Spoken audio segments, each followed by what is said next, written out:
नमस्कार, मैं दिशा आचार्य। आप सभी का हमारे चैनल पारिक प्रेजेंटेशंस के दांडेली दैनिक समाचार पर स्वागत करती हूँ। आज तारीख है 14 जुलाई, वार मंगलवार। तो चलिए शुरू करते हैं आज के समाचार। नमस्कार, मैं कांचना कांबळे। कैनरा बैंक देशपांडे रोड सेट हड़ियाल हर थोड़े दिनों में महिलाओं व युवाओं को अलग अलग क्षेत्र में प्रशिक्षण देकर आत्मनिर्भर बनाने का कार्य कर रहा है। इसी संबंध में हमने आज उनसे बात की। आइए सुनते हैं। ನಮಸ್ಕಾರ. ನಾನು ಈಗ ದಾಂಡೇಲಿಯಿಂದ ಸುಮಾರು 2 ಕಿಲೋಮೀಟರ್ ದೂರ ಹಸನ್ಮಾಳದಲ್ಲಿ ಇದ್ದೇನೆ. ಇಲ್ಲಿ ನೀವು ನೋಡ್ತಾ ಇದ್ದೀರಾ Canara bank Deshpande R SETI ಸಂಸ್ಥೆ ಹಳಿಯಾಳ. ಇವರು ತರಬೇತಿಯನ್ನು ಕೊಡುತ್ತಾರೆ. ನೀವು ನೋಡ್ತಿದ್ದೀರಾ ಎಲ್ಲ ಸ್ಟೂಡೆಂಟ್ ಕೂಡ ಇದ್ದಾರೆ, ಸರ್ ಇದ್ದಾರೆ ಜೊತೆಗೆ. ಸರ್ ತಮ್ಮ ಹೆಸರು? ನನ್ನ ಹೆಸರು ನಮಸ್ಕಾರ, ನನ್ನ ಹೆಸರು ಸಂಜೀವ್ ಜೋಶಿ ಅಂತ. ನೀವೇನಿದ್ದೀರಾ ಸರ್ ಇಲ್ಲಿ? ಸೊ ನಾನು ಇಲ್ಲಿ Canara bank Deshpande R SETI extension centre ದಾಂಡೇಲಿಯ ಸೆಂಟರ್ ಹೆಡ್. ಸೊ ಇದು ನಮ್ಮ ಸಂಸ್ಥೆ ಸುಮಾರು 21 ವರ್ಷಗಳಿಂದ ನಡೀತಾ ಇದೆ. ನಮ್ಮ ಮುಖ್ಯ ಶಾಖೆ ಹಳಿಯಾಳದಲ್ಲಿದ್ದು, ಇದು ನಮ್ದು ವಿಸ್ತರಣಾ ಶಾಖೆ ದಾಂಡೇಲಿಯಲ್ಲಿರೋದು. ಸೊ ಇಲ್ಲಿ ನಮ್ದು ಮುಖ್ಯವಾಗಿ ನಮ್ಮ ತರಬೇತಿಗಳೆಂದರೆ ಒಂದು ಕಾರ್ ಡ್ರೈವಿಂಗ್ ಅಂದ್ರೆ LMV, ಆಮೇಲೆ ಅದರ ಜೊತೆಗೆ JCB ಟ್ರೈನಿಂಗ್ ತರಬೇತಿ, ಟ್ರಾವೆಲ್ ಅಂಡ್ ಟೂರಿಸ್ಟ್ ಗೈಡ್ ತರಬೇತಿ. ಸೊ ಇವು 3 ತರಬೇತಿಗಳು ನಮ್ಮ ಈ ಸಂಸ್ಥೆಯಲ್ಲಿ ಮುಖ್ಯವಾಗಿ ನಡೆಯುತ್ತದೆ. ಹಳಿಯಾಳದಲ್ಲಿ ಸುಮಾರು ಒಂದು 45ರಿಂದ 50 ತರಬೇತಿಗಳನ್ನು ನಾವು ಕೈಗೊಳ್ಳುತ್ತೇವೆ. ಇವಾಗ ಯಾವ್ದು ಈಗ ಸ್ಟಿಲ್ ಯಾವ್ದು ನಡೀತಾ ಇದೆ? ಈಗ ನಮ್ದು JCB ಟ್ರೈನಿಂಗ್ ಒಂದು ನಡೀತಾ ಇದೆ, ಆಮೇಲೆ LMB ತರಬೇತಿ ಒಂದು ನಡೀತಾ ಇದೆ. ಎಷ್ಟು ತಿಂಗಳ ಕೋರ್ಸ್ ಇರುತ್ತೆ ಇದು? ಇದು 30 ಡೇಸ್ ಕೋರ್ಸ್ ಇರುತ್ತೆ. ಟೋಟಲಿ ಫ್ರೀ ಆಗಿರ್ತದೆ. ಅವರಿಗೆ ಊಟ ಮತ್ತು ವಸತಿ ಕೂಡ ನಾವು ಫ್ರೀ ಆಗಿ ಕೊಡ್ತೇವೆ ಇಲ್ಲಿ. ಸೊ ಇವರೆಲ್ಲ ತರಬೇತಿ ಹೌದು, ತರಬೇತಿ ಪಡೆಯಲು ಎಲ್ಲ ಇಲ್ಲಿಂದವ್ರು ಲೋಕಲ್ ಇದಾರೆ? ಇಲ್ಲ, ಎಲ್ಲ ಬೇರೆ ಬೇರೆ ಕಡೆಯಿಂದ ಬಂದವರು ಇದ್ದಾರೆ. ಸೊ ಇಲ್ಲಿ ನಮ್ದು ಉತ್ತರ ಕರ್ನಾಟಕ ಟೋಟಲಿ ಬೇರೆ ಬೇರೆ ಜಿಲ್ಲೆಗಳಲ್ಲಿ ಎಲ್ಲಾ ಕಡೆನೂ ಇಲ್ಲಿ ಬಂದಿರ್ತಾರೆ. ಸುಮಾರು ಎಷ್ಟು ಜನ ಇದಾರೆ? ಎಷ್ಟು ತರಬೇತಿ? ಈಗ ಒಂದು ತರಬೇತಿಗೆ ನಾವು 20 ಜನರಿಗೆ ರಿಸ್ಟ್ರಿಕ್ಟ್ ಮಾಡ್ತೇವೆ. 20 ಜನ? ಹೌದು, ಯಾಕಂದ್ರೆ ಈಗ ನಾವು ಇದು LMB ಅಂದ್ರೆ ಕಾರ್ ಡ್ರೈವಿಂಗ್ ಮತ್ತು JCB ಹೆಂಗಾಗ್ತದಂದ್ರೆ ನೀವು ಜಾಸ್ತಿ ಜನರಿಗೆ ತಗೊಂಡ್ರೆ ಎಲ್ಲರಿಗೂ ಸರಿಯಾಗಿ ಟ್ರೈನಿಂಗ್ ಕೊಡ್ಲಿಕ್ಕೆ ಆಗುದಿಲ್ಲ. ಸೊ ಇಲ್ಲಿ ನಾವು 20 ಜನರಿಗೆ ಮಾತ್ರ ರಿಸ್ಟ್ರಿಕ್ಟ್ ಮಾಡ್ತೇವೆ. JCB ಆದ್ರೆ ಅವರಿಗೆ ದಿವಸಕ್ಕೆ 2 ಸೆಷನ್ ಸಿಗುವಂಗ್ ಮಾಡ್ತೇವೆ. ಅದೇ ರೀತಿ ನಮ್ಮ ಕಾರ್ ಡ್ರೈವಿಂಗ್ ಆದ್ರೆ ಒಂದ್ ಸ್ವಲ್ಪ ಲಾಂಗ್ ರೂಟ್ ಹೋಗಿ ಒಬ್ಬರಿಗೆ ಒಂದು 5 ಕಿಲೋಮೀಟರ್ ಕೊಡುವಂಗ್ ಮಾಡ್ತೇವೆ. ಸೊ ಈ ರೀತಿ ಟ್ರೈನಿಂಗ್ ಅನ್ನ ನಾವು ಕೊಡ್ತಾ ಇರ್ತೇವೆ. ಇವಾಗ ಸಮಯ ಎಷ್ಟಿರುತ್ತೆ ತರಬೇತಿ ಕೊಡೋದು? ಸಮಯ ನಮ್ದು 9:30ರಿಂದ ಈವ್ನಿಂಗ್ 6 ಗಂಟೆವರೆಗೂ ಇರ್ತದೆ. ಇವಾಗ ಎಲ್ಲ ತರಬೇತಿ ಸ್ಟಾರ್ಟ್ ಆಗಿದೆನಾ ಏನು? ಇವಾಗ ಮುಂದೆ ಮತ್ತೆ ಯಾವ್ದಾದ್ರು ತರಬೇತಿ ಕೊಡೋರಿದ್ದೀರಾ? ಅರ್ಜಿ ಹಾಕ್ಬೋದಾ? ಈಗ ಇನ್ ಮುಂದೆ ಅರ್ಜಿ ಹಾಕ್ಬೋದು. ಈಗ ಅಪ್ಕಮಿಂಗ್ ಅಂದ್ರೆ ಇನ್ನೊಂದು ಲೇಡೀಸ್ ಸಂಬಂಧಿ ಸಪರೇಟ್ ಆಗಿ ಒಂದು ಕಾರ್ ಡ್ರೈವಿಂಗ್ ನಾವು ತರಬೇತಿಯನ್ನು ಸೆಪ್ಟೆಂಬರ್ 9ನೇ ತಾರೀಕಿಂದ ಸ್ಟಾರ್ಟ್ ಮಾಡ್ತಾ ಇದ್ದೇವೆ. ಮಹಿಳೆಯರಿಗೆ? ಹೌದು, ಮಹಿಳೆಯರಿಗೆ ಸ್ಪೆಷಲಿ. ಸೊ ಹೌದು, ಅಂದ್ರೆ ಅದು 20 ಜನರು ಕೂಡ ಮಹಿಳೆಯವರೇ ಇರ್ತಾರೆ. ಆಮೇಲೆ ಲೋಕಲ್ ದಾಂಡೇಲಿಯವರಿಗೆ ನಾವು ಪ್ರಿಫರ್ ಮಾಡ್ತೀವಿ. ಯಾಕಂದ್ರೆ ಹೊರಗಡೆ ಬಂದ್ರೆ ಇಲ್ಲಿ ಉಳ್ಕೊಳ್ಳೋದು ಒಂದ್ ಸ್ವಲ್ಪ ಅವರಿಗೆ ಲೇಡೀಸಿಗೆ ಕಷ್ಟ ಆಗ್ಬೋದು. ಅದಕ್ಕಿಂತ ಹೆಚ್ಚು ಇಲ್ಲೇ ಲೋಕಲ್ ಇದ್ರೆ ಅವ್ರಿಗೆ ಬಂದು ಉಪಯೋಗ ತಗೊಳ್ಳಿ ಅನ್ನೋ ದೃಷ್ಟಿಯಿಂದ ನಾವು ಅದನ್ನ ಮಾಡ್ತಾ ಇದ್ದೀವಿ. ಅಂದ್ರೆ ಇಲ್ಲಿ ಊಟದ ವ್ಯವಸ್ಥೆ ಕೂಡ ಇರುತ್ತೆ? ಹೌದೌದು, ಊಟ ಕೂಡ ಫ್ರೀ ಇರ್ತದೆ. ಸುಮಾರು ಬೆಳಿಗ್ಗೆ 9:30ಗೆ ಬಂದ್ರೆ ಒಂದ್ 6 ಗಂಟೆವರೆಗೂ ಅವ್ರು ಇಲ್ಲಿ ನೀವೆಲ್ಲ ತರಬೇತಿ ಕೊಡ್ತೀರಾ? ಹೌದು. ಮತ್ತೆ ಯಾರಿದ್ದಾರೆ ಜೊತೆಗೆ ಸರ್? ಅಂದ್ರೆ ಈಗ ನಮ್ಮ ಸಂಸ್ಥೆಯಲ್ಲಿ ಈಗ ನಮ್ ಜೊತೆಗೆ ಇವರು ಅಂದಾನಪ್ಪ ಅಂಗಡಿ ಅಂತ ಹೇಳಿ, so field officer, field supervisor. ಆಮೇಲೆ ಅದರ ಜೊತೆಗೆ ಇವರು ನಾರಾಯಣ್ ವಾಡ್ಕರ್ ಅಂತ ಹೇಳಿ, ಇವರು ಕೂಡ ಫೀಲ್ಡ್ ಸೂಪರ್ವೈಸರ್. ಸೊ ಇವರು RD ಡಿಪಾರ್ಟ್ಮೆಂಟ್. ನಮ್ದು ಮುಖ್ಯವಾಗಿ 2 ರೀತಿಯಿಂದ ನಡೀತದೆ ನಮ್ಮ ಇನ್ಸ್ಟಿಟ್ಯೂಟ್. ಒಂದು ರೂರಲ್ ಡೆವಲಪ್ಮೆಂಟ್ ಅಂತ ಹೇಳಿ, ಆಮೇಲೆ ಮತ್ತೊಂದು self employment sector. Rural development ಅಲ್ಲಿ ನಾವು ಮುಖ್ಯವಾಗಿ ಸಂಘಗಳನ್ನ ಮಾಡ್ತೀವಿ. SHG ಸೆಲ್ಫ್ ಹೆಲ್ಪ್ ಗ್ರೂಪ್ ಅಂತ ಮಾಡ್ತೇವೆ. ಸೊ ಅವರಿಗೂ ಕೂಡ ನಾವು ಟ್ರೈನಿಂಗ್ ಕೊಡ್ತೇವೆ. ಅಂದ್ರೆ ಈಗ ಮನೆಯಲ್ಲೇ ಕುತ್ಕೊಂಡು ಅವರಿಗೆ ಒಂದ್ ಸ್ವಲ್ಪ ಒಳ್ಳೆ ರೀತಿಯಿಂದ ಬಿಸ್ನೆಸ್ ಮಾಡುವಂಗೆ, ಸಣ್ಣ ಅಮೌಂಟ್ ಇಂದ ಬಿಸ್ನೆಸ್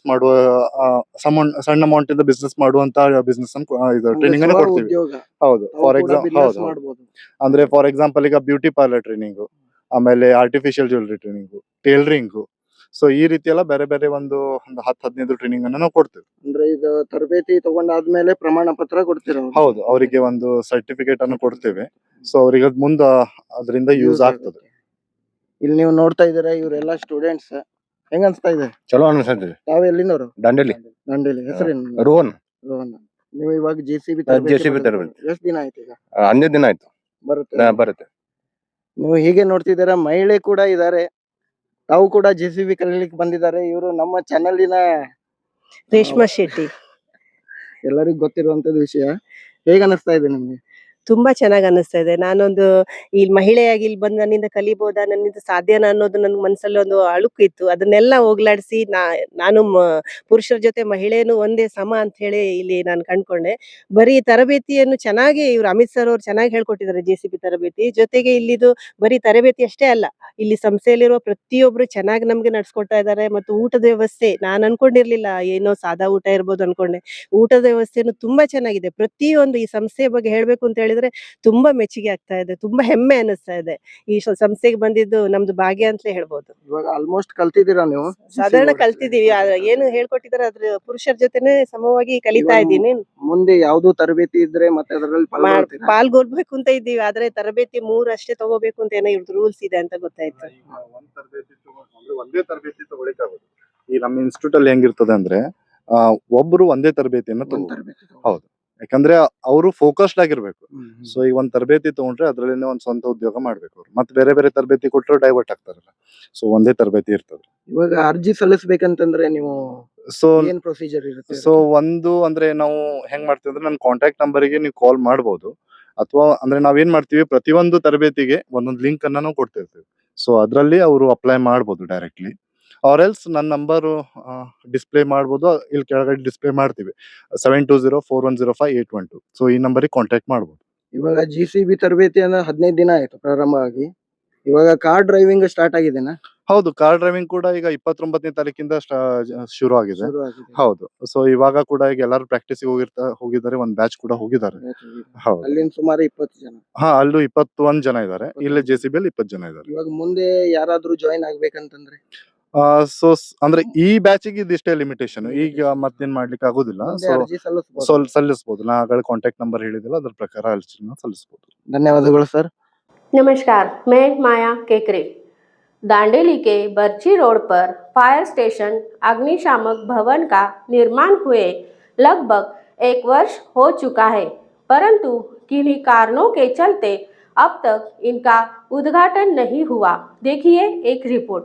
नमस्कार, इस वक्त मैं दांडेली के बर्ची रोड पर हूँ। आप ये देख सकते हैं मेरे बगल से जो रोड जाता है यह बर्ची रोड है।